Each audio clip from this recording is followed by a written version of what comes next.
노후가 행복해지기 위해서 우리 인생을 떠받치고 있는데 4개의 기둥이 균형을 맞춰 단단하게 서 있어야 한다고 합니다. 4개의 기둥이란 경제적 안정, 건강한 몸과 마음, 꿈과 비전, 원만한 인간관계죠. 4개의 기둥 중 어느 하나라도 삐끗하는 날에는 우리의 인생 후반전이 고난의 행군이 될 수 있기 때문에 하루하루 4개의 기둥을 더 굵고 튼튼하게 만드는데 노력을 해야 합니다. 우리 인생이 계획대로 돌아가지 않는 것이 참 슬픕니다. 아이들 뒷바라지에 이런저런 크고 작은 일들을 처리하느라 세월 보내다 보면 은퇴 준비는커녕 하루하루 버텨내는 것이 급선무일 때가 많습니다. 몇 년 전 한 연구소에서 50세 이상 은퇴자들을 대상으로 건강과 관련하여 노년에 가장 후회하는 것들이 무엇인지에 대해 설문조사를 실시했습니다. 이를 바탕으로 오늘은 건강과 관련해서 노년에 가장 많이 후회하는 것에 대해 나눠보고자 합니다. 돈을 잃는 것은 적은 부분을 잃는 것이고 명예를 잃는 것은 인생의 많은 부분을 잃는 것이다. 하지만 건강을 잃는 것은 인생의 전부를 잃는 것이다라는 말이 있습니다. 돈이야 잃으면 또 벌면 되는 것이고 한번 잃은 명예도 어려움이 있을지라도 노력해서 재평가를 받으면 다시 회복할 수 있는 길이 있지만 건강은 한번 해치면 다시 회복하기가 매우 어렵다는 말이죠. 또 건강은 건강할 때 지켜야 한다는 말도 있습니다. 중요한 건강을 노년에 뒤돌아보니 챙기지를 못했다는 큰 후회를 하는 사람들이 있습니다. 인생 후반전에서 건강이 갖는 의미는 젊었을 때와는 가치가 다르죠. 하지만 많은 은퇴자들이 건강과 관련해서 은퇴하고 나서야 후회하는 것들이 있습니다. 첫 번째, 자주 웃지 않은 것에 후회한다. 웃음이 스트레스 호르몬을 감소시키고 면역 기능을 향상시키는 것과 더불어 성격도 낙천적으로 만들어주고 많이 웃어야 하죠. 주름이 지더라도 많이 웃어서 지는 주름하고 인상 찡그려서 진 주름하고 얼굴 표정도 다르다고 합니다. 두 번째, 규칙적인 생활을 하지 못했다. 24시간을 주기로 생활 리듬을 만드는 것이 우리 몸에 좋습니다. 공부를 잘하기 위해서 리듬을 잃지 말아야 하고 음악에서도 리듬이 중요하죠. 건강에서도 마찬가지입니다. 건강을 유지하려면 우리 몸도 리듬을 타야 합니다. 여러 악기의 음이 조화를 이루듯 우리의 장기들이 서로 협응하고 리듬을 유지해야 건강을 유지할 수 있습니다.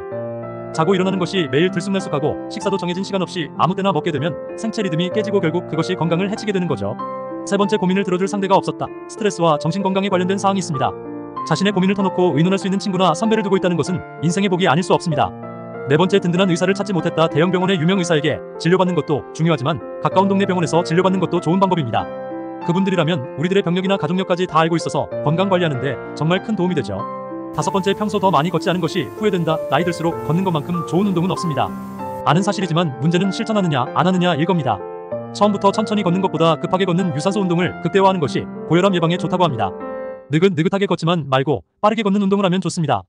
여섯 번째, 치아 관리를 소홀히 했다. 그런데 적기에 스케일링을 받는 분들이 성인의 20%밖에 안 된다고 하죠. 스케일링은 치통이 없어도 적어도 1년에 한 번씩은 받아야 되는 겁니다. 잇몸 건강에 좋고 입냄새 제거에도 좋습니다.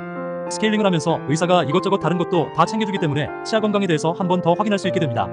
해외는 우리나라 치과 치료와는 차원이 다를 정도로 비싸다고 합니다. 대한민국은 치과 치료받기 아주 좋은 나라죠. 이가 튼튼하다는 것은 큰 복입니다. 일곱 번째, 스트레스 해소법을 터득하지 못했다. 그러다 어느 날 폭발해서 큰 사고를 치든지 아니면 자신이 마음의 병에 걸리든지 하는 거죠. 이를 해소하기 위해서는 첫 번째로 충분히 배출해주는 것이 좋고 두 번째 방법은 중화시켜 이속시키는 겁니다. 정신과 전문의들이 말하는 스트레스를 밖으로 배출하는 방법 중 가장 일반적인 것은 입을 통해서 배출하는 겁니다. 대화를 통해서 푸는 거죠. 친구와 대화하면 스트레스도 풀리고 못된 상사에 대한 뒷담화를 나누고 하면 속이 좀 풀리죠. 화가 치밀어 오를 때 소리를 지르게 되는 것도 이러한 원리라고 합니다. 감당이 안 될 정도로 부정적 에너지가 몸에서 느껴지면 이를 급하게 발산하기 위해서 소리를 지르게 된다고 합니다.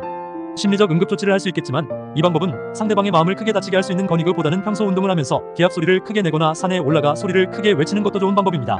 또 노래방에 가서 목청껏 크게 노래를 부르는 것도 좋죠. 다른 방법은 땀으로 배출하는 겁니다. 그래서 땀이 나도록 운동을 하는 것이 몸에 좋고 마음에도 좋습니다. 운동을 열심히 하다 보면 기분이 상쾌해지는 경우 바로 그렇죠.